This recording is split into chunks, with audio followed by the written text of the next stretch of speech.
всички вие се отзовахте на поканата на Народно читалище Георги Тодоров, 1885 град Белица.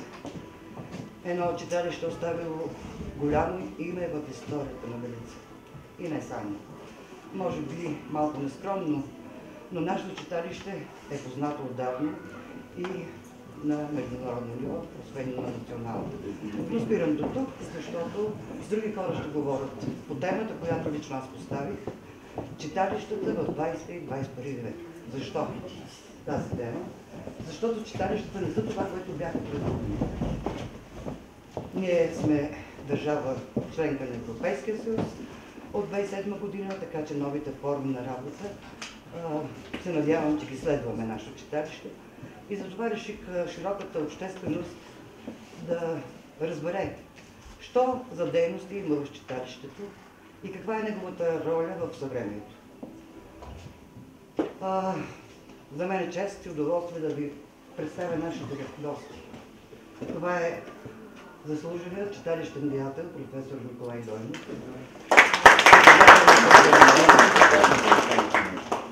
Академик Георги Марков. За мен е чест да го представя, защото ние дълги години работим с него. Кмета на община Белица, извинявай, почвам Владислав Ревански, обичаният от всички нас, защото той промени облика на Белица, но ще остава на него да каже няколко думи за ролята, нашата роля на читалището и общината. Спирам до тук, за да не ви взимам думата. Господин Петко Колев, председател на общо българска дългогодишни партньори с читалището. Давам думата на кмета на община Белица, а нещо да открие събитието и след това. Благодаря, госпожо Падарева, уважаеми господин Дойнов, господин Марков, уважаеми господин Колев, уважаеми интелектуалци на Белица и гости на нашия скромен, но все по-развиващия град и община. Човек се чуди какво да каже, когато е в такава интелектуална среда, но аз ще бъда честен, че работа с това Падарева и активната дейност на читалището, разбира се, тя помага и на малките читалища в общината да създаваме дух. Не кметовете, наши ангажименти да създаваме добри условия на материя, на инфраструктура, но без дух не можем да бъдем това, което сме. Аз наистина се гордея, че имаме такъв партньор в нейно лице и в нейния цял екип. Много често съм казвал, че те са една мини община. Дали било проекти, дали било събития. Истината е, че когато станах кмет, ние нямахме празник такъв, като виждате. И заедно с нея, с моя екип, решихме да бъде покрай създаването на Белица като град. Знаете, той е създаден на 29 август 2009 година. От тогава, от началото на септември, съобразно активността и нашите ангажименти, винаги тогава го правим, решихме да бъде с любов и вяра в общите ценности. Знаете, ние се славим като една наистина обединена община, без значение от социален, религиозен, етнически статус и сме един добър пример. Но това, което го прави читалището, наистина, ако ние правим една малка част, те са другия наш партньор, който е плътно с нас. И я поздравявам нея лично, като ръководител на това читалище. Разбира се, силно се надявам. Тя гледам и стара се да помага и на други читалища, наистина да бъдем добрия пример. Днешната среща за нас е наистина удоволствие да присъстваме, да чуем все пак и историята на читалищата. Но когато говорихме за празника, имаше известно колебание. Аз настоях, предложих, казвам, дайте да го направим общ празник, не за друго, а за да чуят всички български граждани, които идват в Белица, всъщност какво е читалищната идея. За мен е чест да бъде тук. Приятна дискусия. Благодаря. А сега водиш на събитието по темата, ще давам думата на професор Николай Дойнов. Здравейте всички от мен. Аз мога да стана прав, ако се наложи, но общо взето пред читалищата се седи винаги прав. Тъй като те изнесоха цялата национална революция, и инициираха възстановяването на българската държавност. Не е тайна за никого, че именно читалищата поведоха възрожденската борба за свобода. За свобода духовна, за свобода нравствена, но и за развитие в материален план. Нещо, което в 20 век вече получи своята реализация. Тъй като на 2 октомври ще имаме в Националната библиотека съвместно с ЮНЕСКО и с Националната библиотека една конференция, която заглавихме "Читалище и време, историко-философски аспекти на началото". И началото, което е в нашето национално възраждане, по инерция читалищата продължиха и след 1978 година. Те продължиха да се основават, защото станаха необходими на хората. Ако си спомните, Георги Раковски в писмото си до буковешките българи пише нещо много важно. Той казва: на нас ни трябва една обществена къща, в която да държим своите занятия. Тази обществена къща е Народното читалище.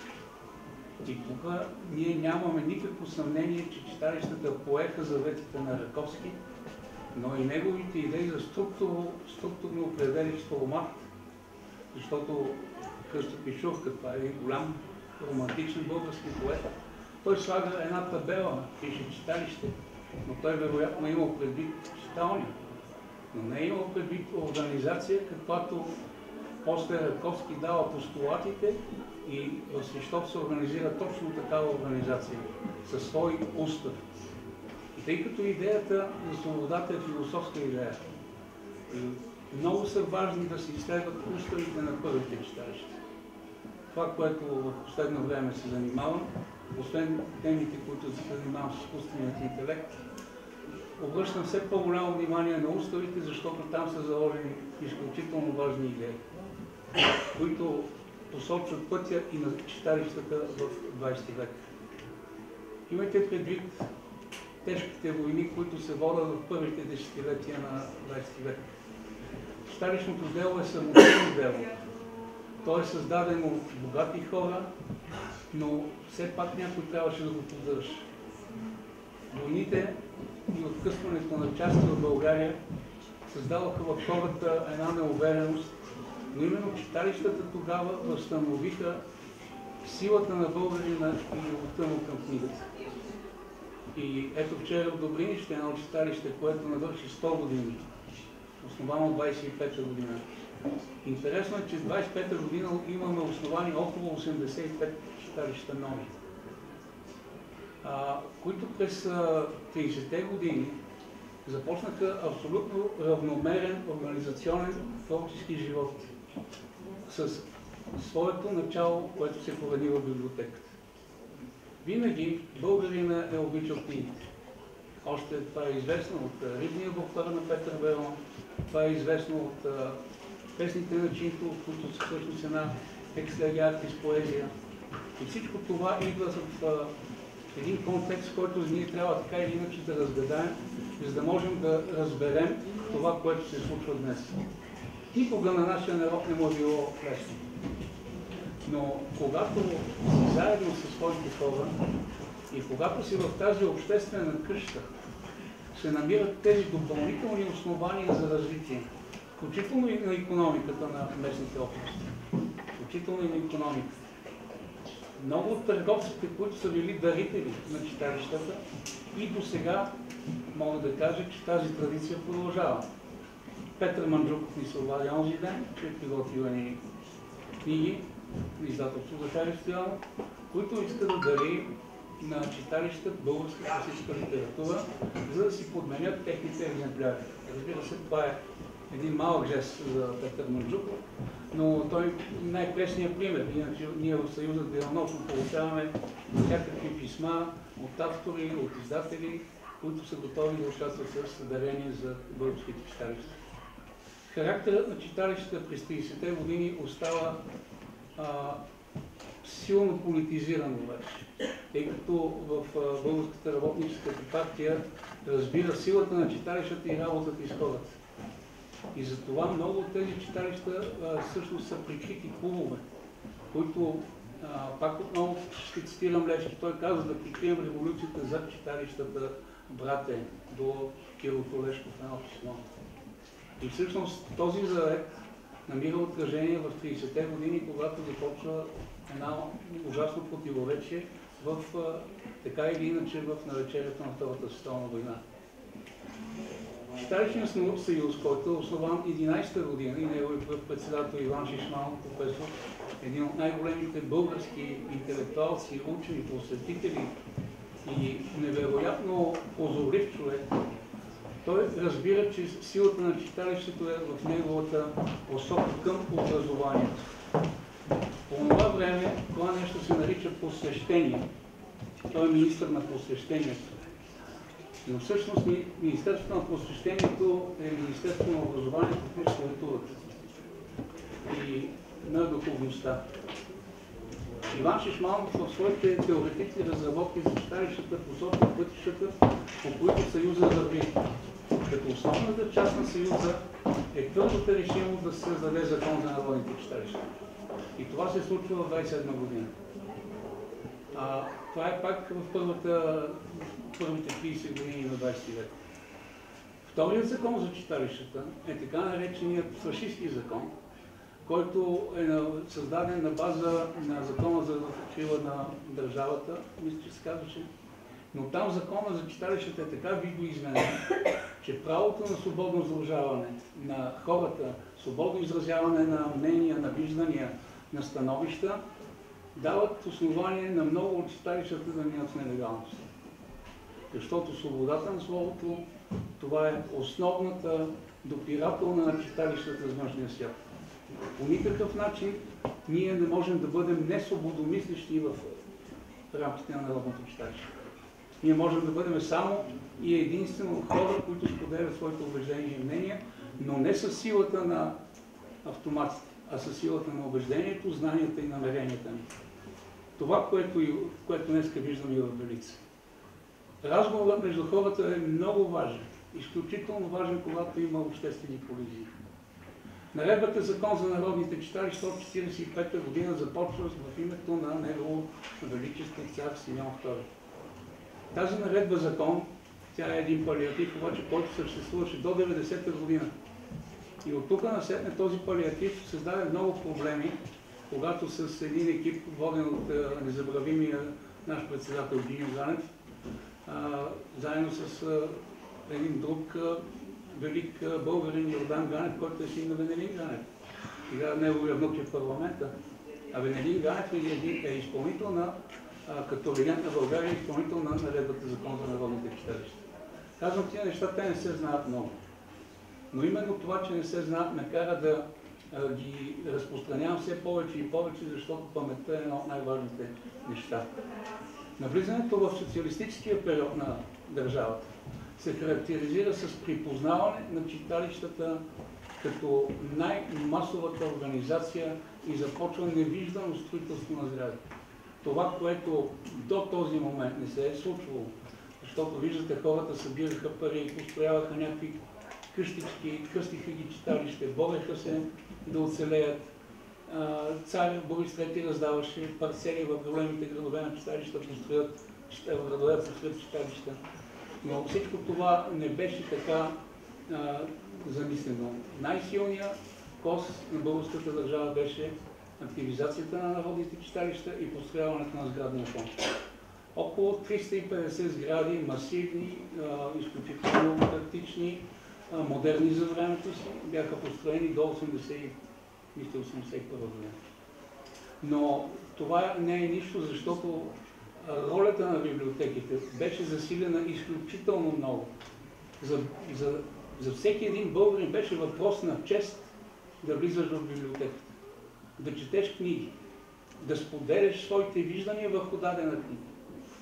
И това го правяха читалищата. Професионално. Искам да кажа, че самодейният характер на читалищата отстъпи на професионализма и то именно по линия на народните библиотеки. И чак през около 20 години се прие закон за обществените библиотеки, където читалищните библиотеки бяха сложени, което беше грешка. Ние бяхме против, но така или иначе успяхме да направим един закон от 1996 година, който го изменяхме много пъти, но в момента е единствен щит срещу всякакви възможни досегателства върху сгради, имоти, ресурси на народните читалища. Много от читалищата имат наследени имоти. Има читалище, което има 450 декара на магистрала Тракия. Има читалища, които имат в центъра на различни градове имоти за милиони евро. Собствени имоти. Именно това привлича, така да кажем, недобрите търговски практики на бизнесмените, но те не са се сблъсквали с темата, че Гиньо Ганев, когато писахме закона, каза: дайте да напишем, че тези сгради не могат да се продават, залагат, отчуждават или ипотекират. Той беше озорлив човек. И всъщност този текст, който сега не може да бъде махнат, захрани читалищата именно от тази гледна точка. От гледна точка на материалната им база. Защити материалната им база по един безспорно интелигентен и волеви начин. В момента ние отново развиваме самодейността, защото хората го искат. Около 32 000 състава имаме в България. Състави не само за народни танци или за народни песни. Имаме състави, които от, както се казва, от забавачката поема децата и ги свежда до края на учебните занятия, до 12 клас. Това, което има при нас, това е младостта на България. Какво децата искат да учат? Искат първо да се запознават едно с друго, но от друга гледна точка. Извън сградите на училищата, което всъщност не е лошо. Ние всъщност така възрожденските читалища започнаха като патерица на първите български училища. Те бяха нещо допълнително, това, което в момента се нарича допълващо образование, учене през целия живот и така нататък, други европейски термини. Това бяха термините, които са заложени в фундамента на сегашните читалища. Разбира се, научихме се да работим по проекти. Проектното мислене е западен модел, но не е достатъчно, защото работата по проекти не е панацея. Проектът е от точка А до точка Б. След това се тръгва на друг проект.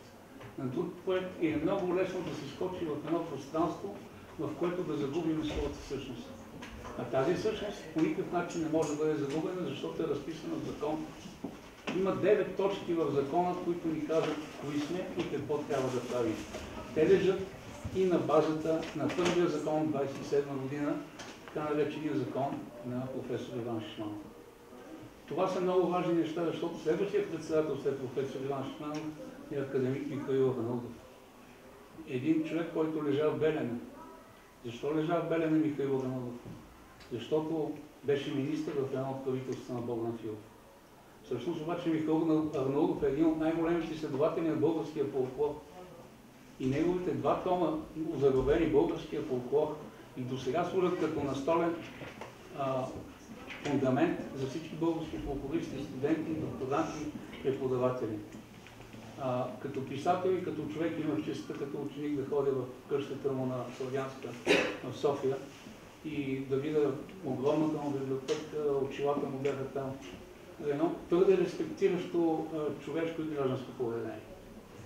Разбира се, личният пример, който се даваше от тези хора, поведе читалищата в правилната посока.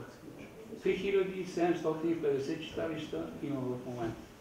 Добри, лоши, всеки ден се основава нови читалища. В Добрич за една година се основаха още 16 нови читалища. Разбира се, те нямат материална база. Те стъпват на възрожденската традиция, че това време да се отчудим, пък после ще видим. Няма такова нещо като после.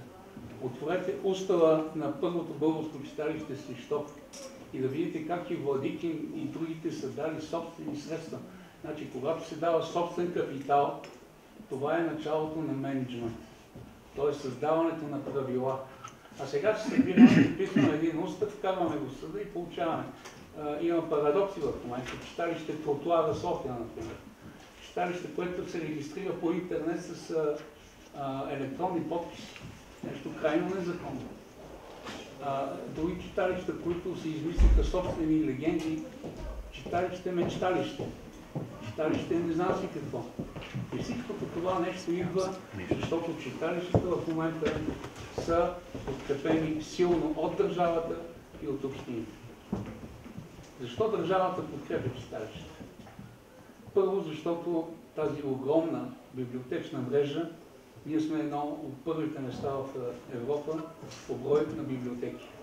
Това е едно от най-важните неща. И не само това, по брой на книги, по брой на читатели. Българският народ продължава да чете. Той не се отказва от четене. Въпреки че едни нови политици, които се появиха, тръгнаха правят конференции, четенето е умряло, четенето не върви, трябва да вече с телефони да се занимаваме и така нататък. Именно тук ролята на читалището отново се появи. Детските отдели заработиха на нов качествен етап. Те атакуваха децата не с реклами, а с книги. Нови, хубави книги на български автори. Книги, които не могат да се купат на пазара. И вече книгите са много скъпи и това ние го казахме още през 90-те години, че дойде време, когато една книга ще струва 30-40 лева, както и стана. Да, читалището акумулира този ресурс и купува нови книги. Ето и Министерството отново пусна една програма, честно прави на Мариан, че пусна тази програма, въпреки че имаше много други неща, които можеше да се направят. И тази програма стартира отново тази година и сега читалището може отново да вземат нови книги. Проблемът обаче е друг. Проблемът е, че хората напускат местата, в които живеят. Имаме един много тежък демографски проблем в страната и има села, където няма училище, няма кметство, няма нищо, но има читалище. Има читалище. Там има едни светилни, който изведнъж видоизмени собствените си функции, защото няма кой. Например, читалището започва да извършва социални дейности, разнася книги по домовете на хората или организира лекари да идват да мерят кръвното на хората, които са останали, защото няма кой. По време на COVID героично се протива на читалищата да разнасяме по потенциалните заразни домове книги и да ги разменяме. След това, понеже бяхме първобитна общинен строй, нямахме препарати за книгите. Те бяха изключително скъпи. Ги изнасяхме на слънце, на горещо слънце, за да може да убием COVID-а. Това някой от Африка, ако не беше видял, ще да се смее, но нямахме друга защита да правим трудово. Чак тогава дойдоха препаратите, с които пръскахме книгите, те ги сърпаха и така нататък, така нататък. Защото някой казва, книгите пренасят зараза. Пренасят зараза в главите им. Нищо такава не се случва. И понеже темата е обширна, издадохме една енциклопедия, читалищна медицина 20-21 век. 580 човека са включени в тази енциклопедия. Беше огромен труд и аз енциклопедията получи наградата на Съюз на българските писатели за документалистика, защото това е първата енциклопедия на живи хора, които участват и на хора, които са дали много от себе си и продължават да дават. Сега готвим втория том, защото първият том не стигна. Ние стигаме до имена, които никога не сме предполагали, че са толкова активни в читалищната дейност. И в заключение само се добавя, вчера го казах в Добринище, няма бивши читалищни деятели. Ако си бил читалищен деятел, ти продължаваш да си читалищен деятел до края. Това ви казвам и съм готов за всякакъв дебат. Абсолютно вярно. Благодаря.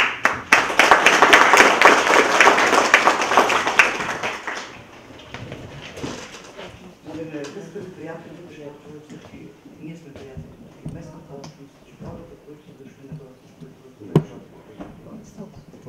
Съжалявам, че изпуснах да ви кажа, че сред нас са госпожа Адна Христафиева, която е член на Съюза на народните читалища.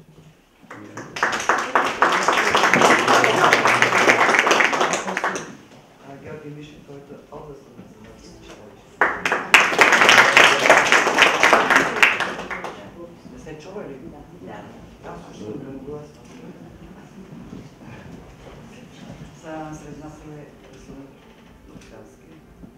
Председател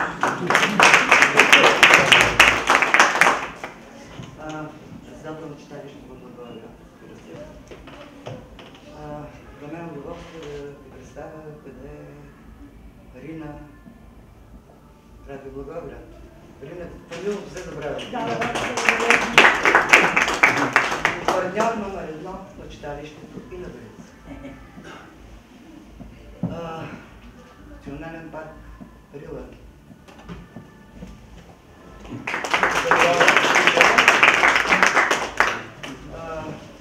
Красимир Андонов ми се извини, изпратила поздравителен адрес до вас, до мен, защото те са наистина наши партньори от 96-та година.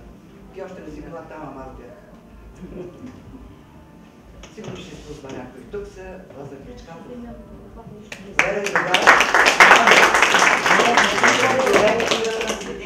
Пред който аз винаги съм се прекланяла, защото за мен той е човекът, който създаде Благоевград. Помня как за първи път, като сме камеришка, моят съпруг реши да ме води в областния тогава окръжен град. И аз видях едни такива разтрусани улици никакви и му казах, чакай сега, като Пазарджишка граница, окръжен много по-добро от това, защото аз е за Модвелин град. Госпожа Бодарева, айде още малко се там нагоре. Моля? Още по-високо. Да. Ето така може. Сред нас е Георги Георгиев, доктор Елена Георгиева, много са ви доцент Георги Саев, забравих, професор Мадове. Професор Мадове, защото обещахме да говорите по тебе. Когато ми дадете трибуната. Добре, оттам няма. Доцент Петър Петров. Видни читалищни деятели от град Белица. Ако съм изпуснала на някой, моля да бъде извинен. Както и много хора от местната общност. Тук е клуба Вдъхновение при читалището, виждам и там, тук сте. Председател на Общинския съвет, защо там се състои? Господин председател, господин Фросов, извинете, народен представител, госпожа Фатма Елдъс, ръсото е такова протокола, както и не. Не, че не го знам, но така, съпругвам. Така че за мен наистина удоволствие, че сте тук. И бих искала да дам вече думата на Георги Марков. Какво ще кажете по тази тема, господин Марков? Сега преди известно време чествахме 140 години от Съединението. Има някаква връзка, тъй като е ужасно читалище, което аз се разбрах, след това следва Сръбско-българската война и че опълченци се връщат от войната и носят книги в чопки от книгите вързата. Сега тя е толкова Белица и по този начин поставят началото на читалището. Това е просто част от едно историческо явление, защото самата дума читалище, тя е българска. Това не е библиотека, читалище. И тя размишля. Не се чува, искам да чуя академик Марков. Що не можете да микрофона?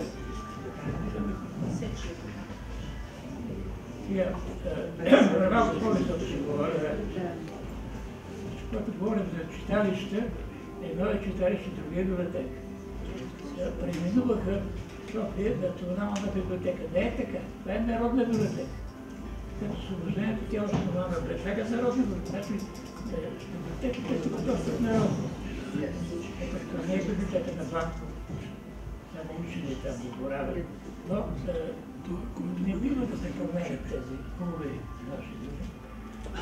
Освен това искам да напомня, че Белица има връзка и с общосвободително движение. Още Кърбошкото въстание участват. Селото Опожарето през Хизинско преображение, планета. Ето, това е един град, който е дал много. Нашето освободително движение в Македония. И щастие е, че след първата национална катастрофа, щастие е, че поне Пиринска Македония се запазва с най-високия връх в Македония. Поне Пиринска Македония.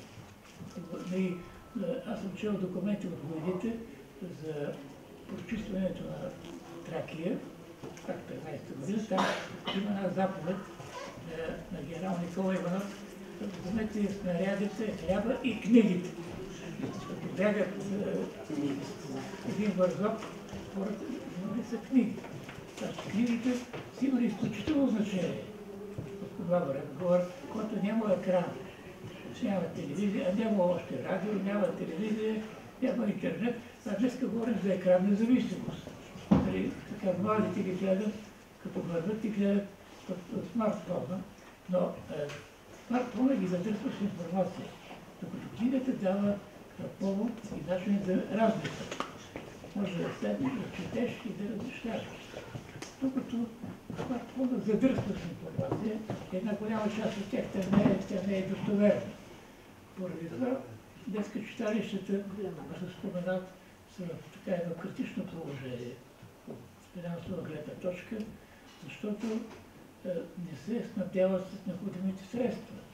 Чакат дарители да подадат книги, докато дават средства за съвсем други неща. Не, че казвам всичко да е в книгата, но това е поради политиците да четат книги. Или малко от политиците четат книги. Просто са обидили в лични разговори, няма да продължават. Просто книгата за тях е нещо допълнително, нещо излишно. Те не четат книги. А много е важно, когато гледате документални кадри, има както в България, в началото на 20 век. Значи, политиците като кабинетите по всички стени има библиотечни секции, пълни с книги. Всички стени. Тогава са четяли много. Разбира се, днес интернет е конкуренция на книгата, но не може интернета да замести книгата. Както вече има такова мнение, се чува от някои електронни специалисти. Защото книгата, стана дума и за възраждането, но там е започнало. Читалище, училище, там е започнало нашата борба за национално освобождение. И всички наши герои, и Левски е бил учител, знаете това, Гоце Делчев е учител, Дане Груев, всички са били учители, но там са минали тези революции. С книгата после се оръжие.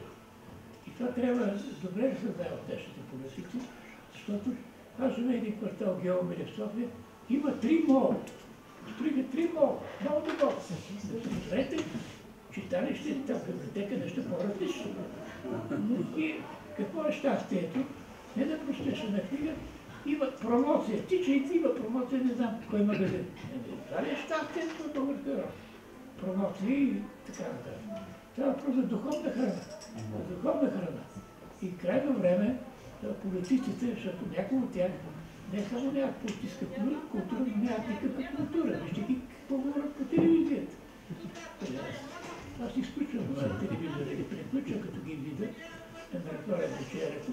Обаче това са хора, за съжаление, много от тях са попаднали случайно на тези високи места и работят преди всичко за защото са интереси. И те дори отварят написването на спомените. Аз казвам някой да пишете спомени.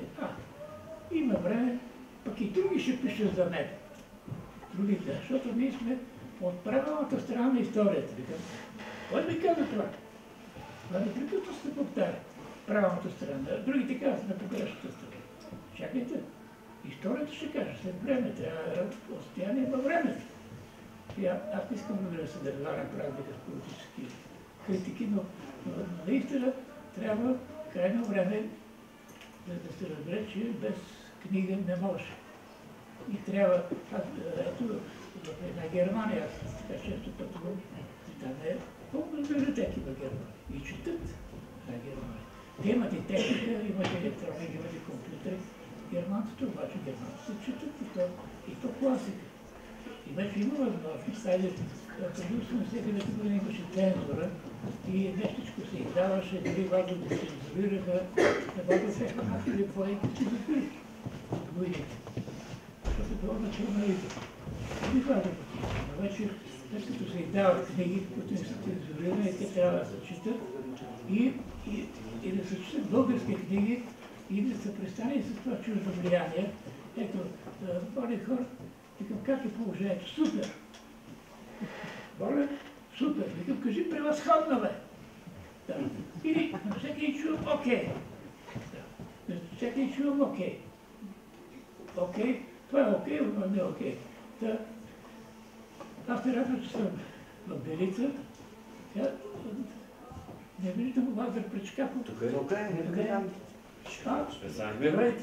Ето, примерът за кмета на Благоевград, който и преди 89 година беше кмет и след 89 и помагаше на учените.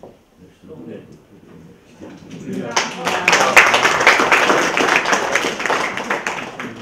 Тъй като не притиска времето, защото имаме да награждаваме 20 и няколко човека. В 11:30 трябва да се присъединим към 6-то, което ни очаква. Така че... Да.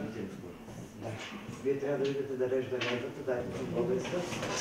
Имаме една друга дейност в днешния празник, организиране така символично откриване на сградата, която се помещават държавните структури, да ги организираме и в 17:30 се пише с моя екип, с удоволствие в сесията. Където съм видял най-добрата хармония на съжителство между християни и мюсюлмани. Секретар съм на една дружба родина надпартийна организация, която ратува за едно хармонично съжителство и това тук съм повидял, че се случва, били сме заедно с академик Марков. Поздравление за това. Това, за което искам с няколко думи да ви кажа. Да използваме сбирката от хора, читалищни дейци, за една дейност мащабна, която сме захванали. И тя се състои в следното.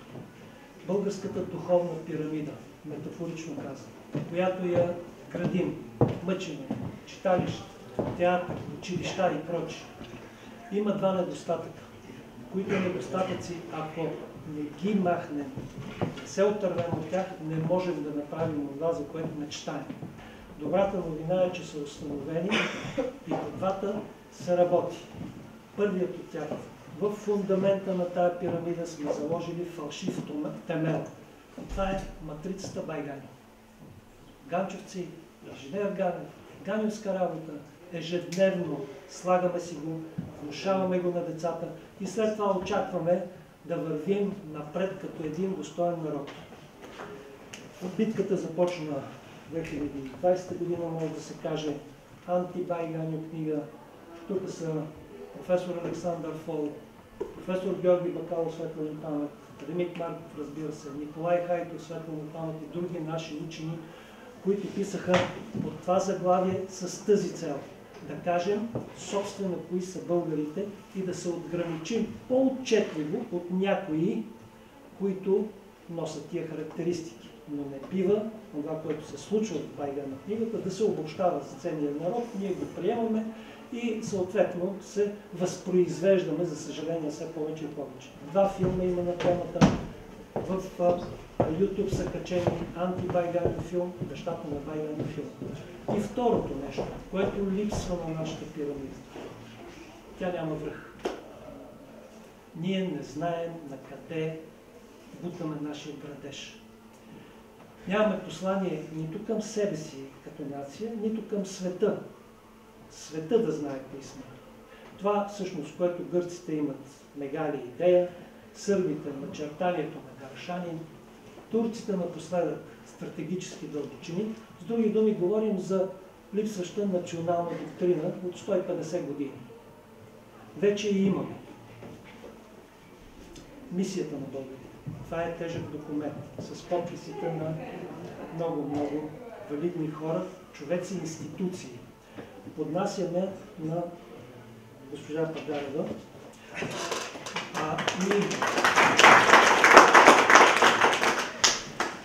и по този начин вървим към укрепване на националното съзнание, както отдолу да го оздравим, така и отгоре да го устремим. Това национално българско самосъзнание. И в тази посока, нещо, което от 2 месеца се случва, имаме един проблем в нашата нация и той се състои в това, че ние не държиме памет за уния, които загиват в мирно време, спасявайки човешки животи. Това са десетки и стотици българи, които 2 мъже спасили дете на плажа, отдавили се, останали сираци. Онзи българин спасил дете някъде в Англия, отдавил се, спасил дете. От преди 9 септември така се оказа че има такива случаи. Събираме ги в момента. Подсказвам ви, ако се сетите, да ни подадете информация. Ние трябва да уважаваме, да помним тези хора и да уважаваме паметта им. В този смисъл възникне инициативен комитет 3 юни. 3 юни да се конституира като ден в памет на загиналите в мирно време, спасявайки човешки животи. Защо 3 юни? На 2 юни седим мирно в 12 часа за падналите за свободата. На 3 юни още веднъж сирените да свират и ние да седиме в памет на ония, които загиват в мирно време, спасявайки човешки живот. Тук са, разбира се, пожарникари, полицаи и прочи, но най-вече и тях трябва да честваме. Онези, които може да си седи на брега и никой не може да му каже нищо и някой се отдава, но не, той се саможертва, влиза и загива.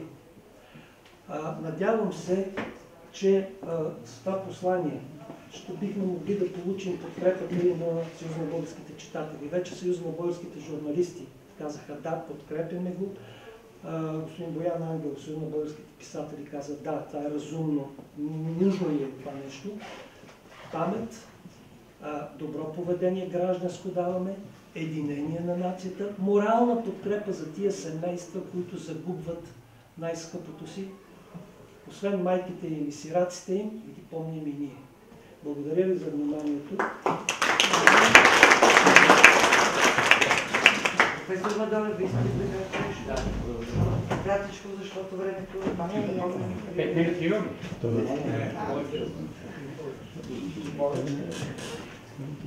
Граничните преди мен, професор Тойнов и академик Марков особено, ме улесниха в моята задача, а моята задача е да представя системата от ценности, която се формира чрез читалищната дейност.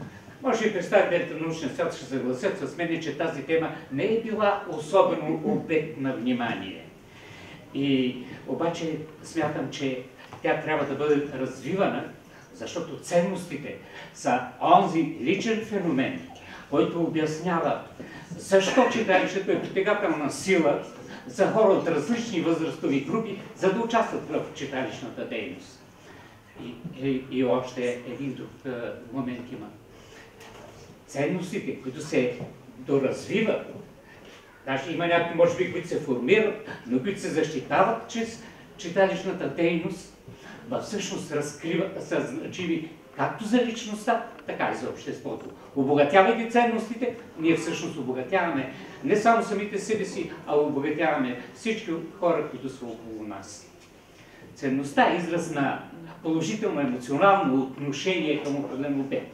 Въпросът е в това, че читалищната дейност се превръща в такъв емоционален обект, към който хората имат пристрастие. Независимо дали тази дейност е хорова, дали е песенна, дали е актьорска, тя носи в себе си една, бих казал, основа, чрез която издига позитивното в човека. Затова ценността може да се каже, че това е нещо значимо от човека, което увеличава неговата стойност. Но, кои са тези ценности, които читалищната дейност ви създава? Моята задача е малко облекчена, защото и професор Дойнов, и професор Марков индиректно засегнаха тази тема. Аз конкретно ще посоча някои ценности, които те бяха, разбира се, маркирани, но аз искам да акцентирам върху тях. За материалните ценности професор Дойнов достатъчно говори. Аз искам да спра накратко вашето внимание върху две групи ценности. Това са духовните и душевните. И сред духовните ценности, първата, това е любов към знанието. И нашите предци са били достатъчно интелигентни, достатъчно прозорливи, за да разберат, че посредством една читалищна организация те ще могат да задоволят тази изконна потребност на човека от повече знания за природата, за обществото, за самите себе си. И затова те активно са участвали в такива форми, като сказки, като дискусии, като лични диалози. Сега не зная, вероятно, може би имат други форми, които читалището ще предложи. Най-малко книгите, за които тук говориха, са на голям фонд, който задоволява тази потребност от знания. А тази потребност е един капитал и аз ще я изразя накратко с крилатата фраза на възрожденския деец Матей Миткалото.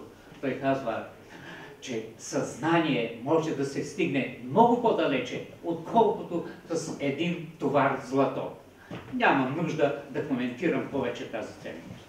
Втората ценност, това е любовта към родината. Любовта към родината започва с обичта към родното място, с обичта към местните традиции и обичаи.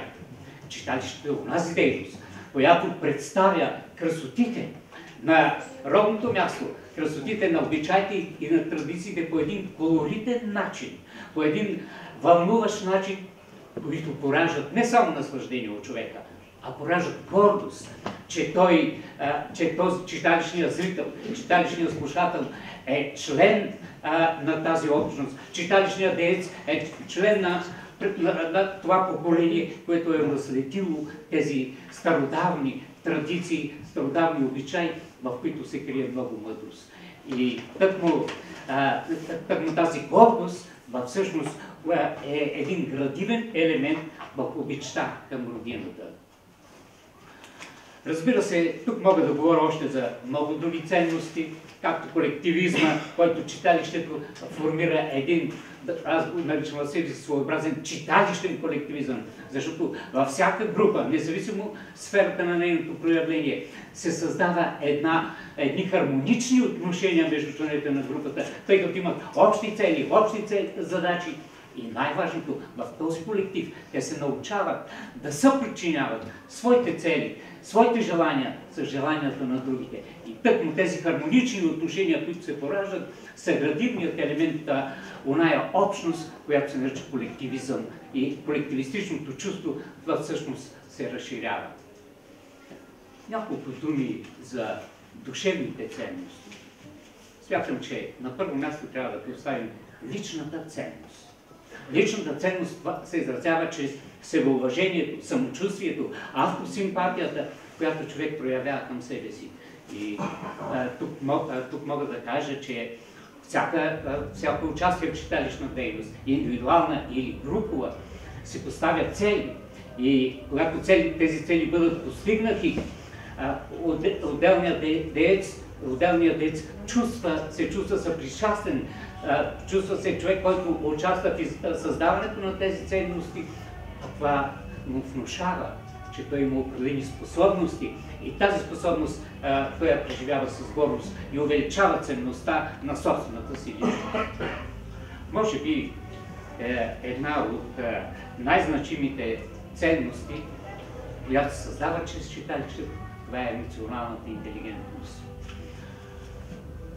Няма възможност човек, който участва в читалищна дейност, да се развива напред, ако не развива в себе си тази своя страна, тази своя ценност. А емоционалната интелигентност, това е способността на човека да разчита чуждите невербални послания, да разчита чуждата усмивка, чуждия поглед, чуждия жест. Разчитайки ги, той всъщност получава възможност веднага да регулира и да коригира своето поведение. И освен това, създават се и едни допълнителни характерологични черти от човека. Характерологични черти от типа на взаимопомощта, от типа на оптимизма, черта като общителност и така нататък. Взаимопомощ. Въпросът е в това, че тази съвокупност от черти, от емоционалната интелигентност и други, които казах,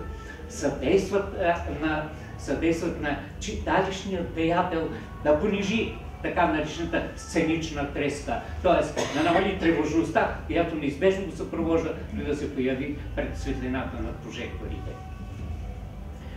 И в заключение, вероятно, трябва да кажа няколко думи, да продължавам. В заключение бих желал да кажа, че всички ценности си имат свои потенциали, всички ценности си имат своя значимост, обаче те са взаимно свързани. И читалищната дейност създава една възможност да се получи един ценностен поток, носител на който е човека, и този ценностен поток да го импулсира, да го подтиква да отива към една, към втора читалищна дейност. Затова може би има случаи, когато един човек участва в различни дейности. И всичко това е подтик тъкмо на този разнообразен ценностен поток. И последното, което искам да кажа. Струва ми се, че чезне красотата в взаимоотношенията между съвременните хора. Даже красотата сред природата, като че ли получава някакъв общрък.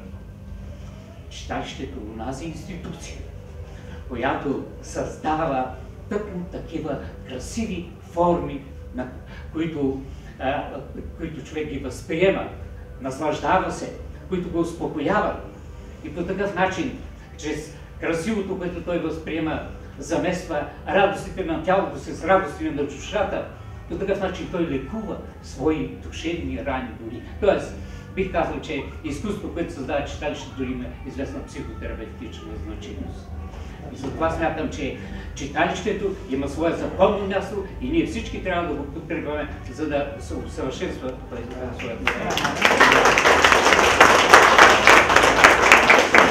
Сега от нас е Аня Кукалешкова, ще я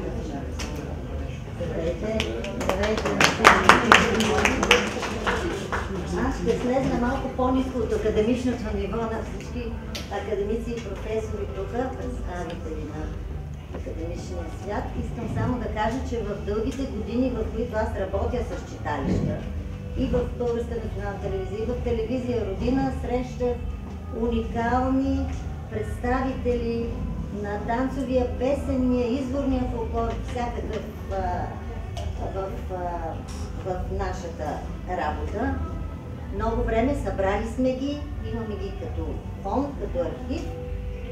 И сега някои хора ще ме разберат, други не, които не са от Белица, няма да ме разберат. Пристигат на гости в телевизията, читалището от село Бачево. И там беше една Валари от Тексас, от Съединените американски щати, от корпуса на мира. Сега как е научила български, не знам, защото тук имаше един, но беше помолил Маня да говори както трябва, за да научи български, да научи диалекта местния. И аз си я питам, ти разбираш ли български, Валари? И тя казва, да. Валари, вие имате ли читалища в Америка? И тя ми отговори, ще. От вас са го разбрали от първи. Ще означава какво, нали, на нашия българския диалект. Да. Невероятна е хубава историята на българските читалища. Другото, което исках да кажа, че това, с което ние трябва да се гордеем навънка, това са нашите читалища като културни институции в българския фолклор, който е невероятен, уникален и няма повторение в света. Тук специално за Мая, баща ми е работил тук, след като завършва Музикалната академия в София. Той остава между другото на работа като асистент на професор Джуджев, но по някакви чрезвичайни обстоятелства отива и става учител по музика в Саран Бей, днес гара Септември. Но така, първите неща, които е творил и работил е тук с ансамбъла в Белица. Мая, аз ще ти подаря тази книга за него. Благодаря. Разбрахте защо е, нали? Така, за вас. Гледате, това са песните на татко, на моя баща, Александър Кукалешков, по един диск, ето маленьките. За това е този отговор на американката беше достатъчно да разберем, че такива неща няма никъде по света, освен в България. Благодаря ви много. Книгата, която написах, в рамките на няколко месеца, изразила има значимо място там. Предполагам, че вече си я прочела. Така че той заслужава вниманието на Белица и да остане в паметта на Белица. Надявам се тази книга наистина да остане във времето. И хората, студенти, местната общност, хората отвън знаят кой е Александър Кукалешков и кои са видните читалищни приятели на Велико от 1885 до 2009. Там такава държава. Отложете Майя. Има ли някой нещо да каже? Иска ли някой да вземе думата? Аз имам едно задължение. О, да, и ние имаме същото задължение, но даваме първо думата на вас. Когато е на празник, Съюза винаги е на местото, отчита приноса на всички, които това, което и професорът каза, това, което се каза тук за Байгана, това са много важни неща. Но ние за това се опитваме да отбележим тези дейности, тези хора, защото никъде, примерно в големи събирания, нито в университетите може да се чуят тезите, които днес се казаха, тезата за че читалището създава ценности и политически ценности. Това е много важно нещо. Това е изключително важно. И за това аз считам, че хората, които днес участват в тази кръгла маса, са изключително достойни. Те имат своето място в българският интелектуален елит и носят след себе си тази искра, която възрожденците запалиха. Аз имам и една такава много задължение да връча на доцент Петър Петков за високи творчески постижения. Едно отличие, което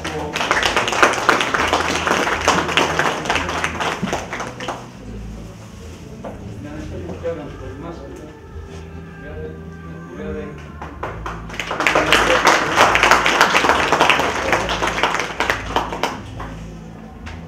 На господин Иван Попов, тук ли е?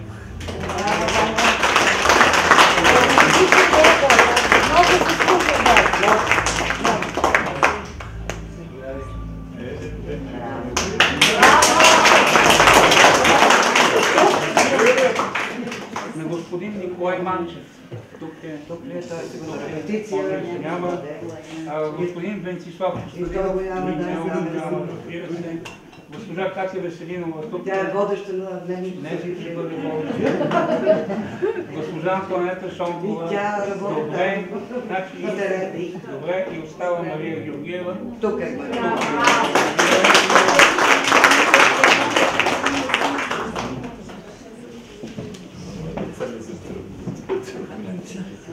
Майя ще има ли виждате?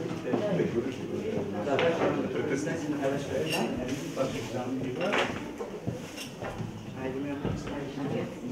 за принос към музейното дело. Колко години бяха в музейното дело? Това е един феномен и по повод 140 годишни юбилей на читалище Георги Тодоров за високите ваши творчески постижения този хубав медал.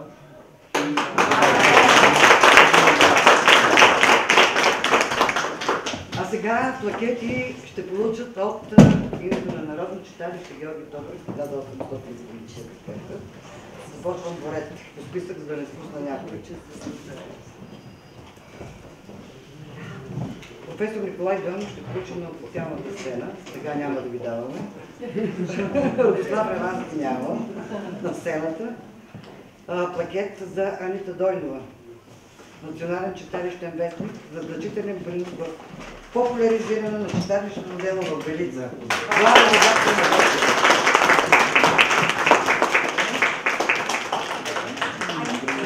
Професор Васил Мадолев. За дългогодишно партньорство и участие в кръгла маса читалището на 20 и 21 век. Академик Георги Марков.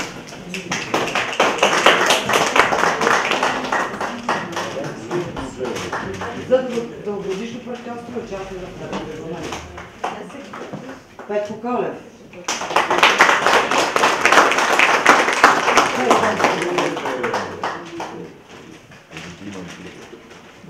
Денка Евстатиева, член на управителния съвет на Силната.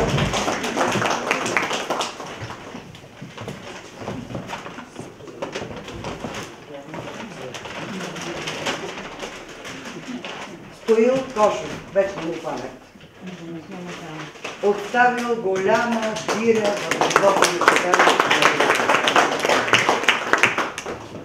Мога ли само за секунда да втъкна нещо по този повод? Окей. Това е човека, който ми даде фолклора, за да направя първия лицак за Обелица. Така е. Записано в книгата. Максим Попов, поклон пред неговото дело. Но тук синът му да дойде да получи.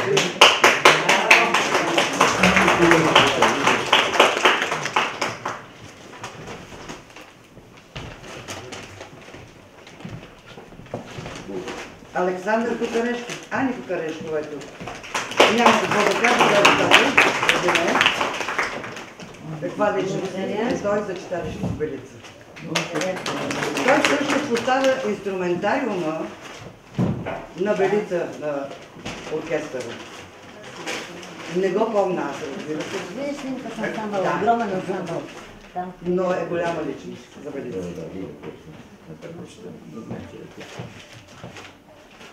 Така, да препусна някой няма. Сега предлагам, Бере, ти ще подаваш на госпожа Елена Андреева да излезат и госпожа Фанка Къшева, които са членове на читалищното настоятелство, тъй като двамата председатели са ангажирани в програмата. Имам предвид председател на настоятелството, ръководител на комисия, така че вие, моля, там ги изповедате, да наградите и ти ще идваш тогава. Да наградите Асен Барабунов. Почетен квартет пакет за висок принос в духовния живот на Белица, като цяло обобщено.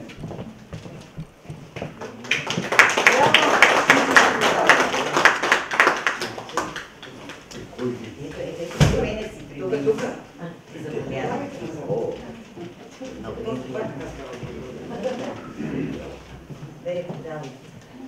Иван Попов от читалището за цялостна професионална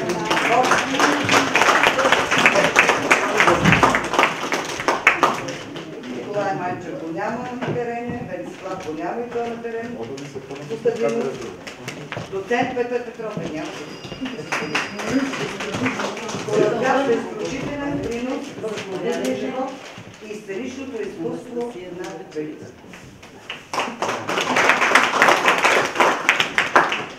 Сега така малко се отмежава, сега ще се наградите, но наред сте вие.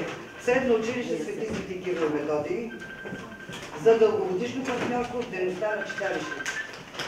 Аз искам да кажа, като директор на професионалната гимназия, климатичното училище, за мен е огромна чест да връча като член на управителния съвет на читалищното настоятелство тази голяма награда на госпожа Андреева, директор на средно училище Свети Кирил и Методий. Ние винаги сме смятали, че без читалището нашата дейност е все едно да сме били на един крак. Защото това са нашите партньори във всяко едно начинание. Читалището без нас също не може. И нека тази духовна свързаност да продължава напред в години. Госпожа Андреева, за мен е чест. Този плакат е за цялата училищна общност на нашето училище, за всички ученици, колеги и родители. Благодаря. Благодаря и на вас, госпожо Къшева. Благодаря. Професионална гимназия Никола Вапцаров, директорката Фанка Къшева. За мен е чест.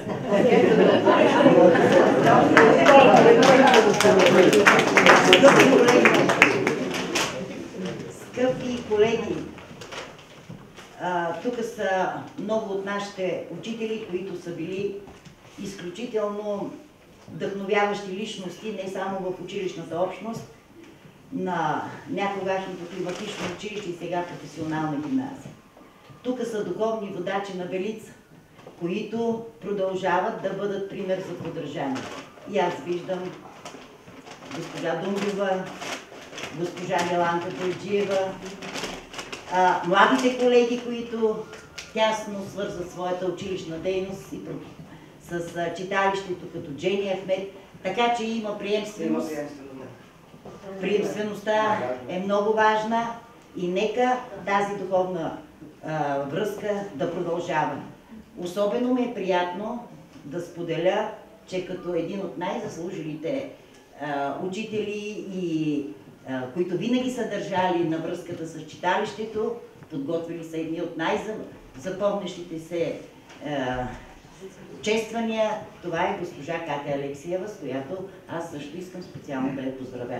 Поздравени са и всички учители, приятели, читалищи, благодаря. Следващия плакет е за директора на Национален парк Рила. От 1993 година ние работим с директорите на парка. Това се участва 2 грамоти и плакети. Да. Така че, да, наистина сте оценени, защото ние заедно разработихме резултати. Така че станахме приятели. Това е това.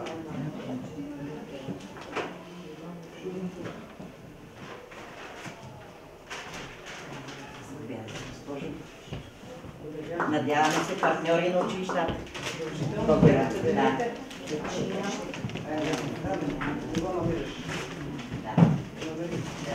Добре, продължаваме с медиите, с които работи читалището. Българско национално радио. Благоевград. Медиен партньор номер 1. За значителен принос в популяризиране на читалищното дело. Много ви благодаря.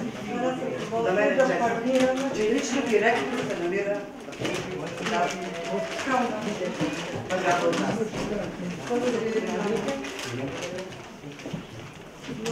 Българска телеграфна агенция. Тук ли сте? Тук сте.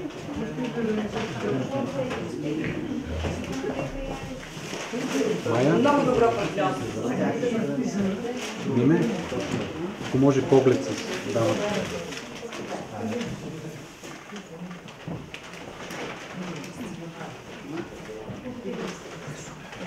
Детска къща Мамо ЕОД с Балканите. От 5 години работим с тях да популяризираме туризма, защото знаете, че читалището, дейността на читалището е и туристическата дейност. Редица, както казвам, филми, реклами. Но първият филм, който направихме при награждаването си, когато редица спечели проекта с програмата ЕДЕН за Европейската комисия, го направихме и тогава събрахме много голяма аудитория. Всички много го харесаха и аз това ми харесах, защото продължихме да работим.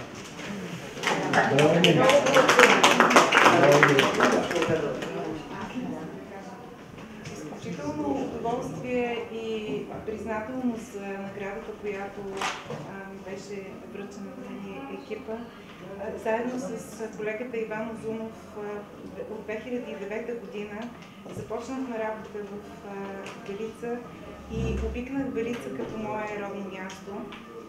Независимо и Майя, че не е от Белица и тя обича по същия силен начин Белица.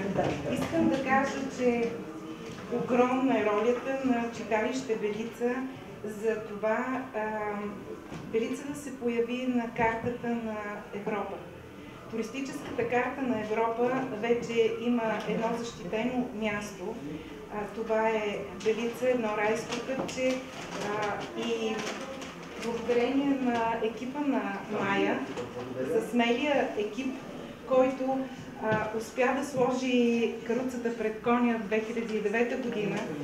И много добре си спомням, когато правихме първия филм, тогава нямаше пътища в Белица, туристическите обекти не бяха толкова добре уредени, както в настоящия момент, но тя не се притесняваше да отиде и да заяви, да каже, че Белица е силна и Белица ще се справи. И ето сега, в днешният ден, смело мога да кажа, че това райско кътче зае достойно място на картата на Европа.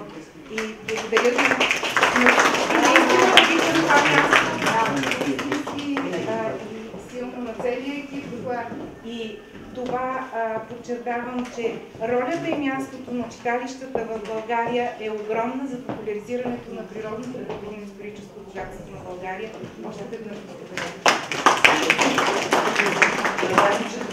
Продължим да поработим още малко. Да, и исках да... един проект сега. Да, исках да ви поканя след това да изгледате филма, който направихме днес, е премиерата 140 години читалище Белица, и да се потопите в това изключително ценно историческо богатство.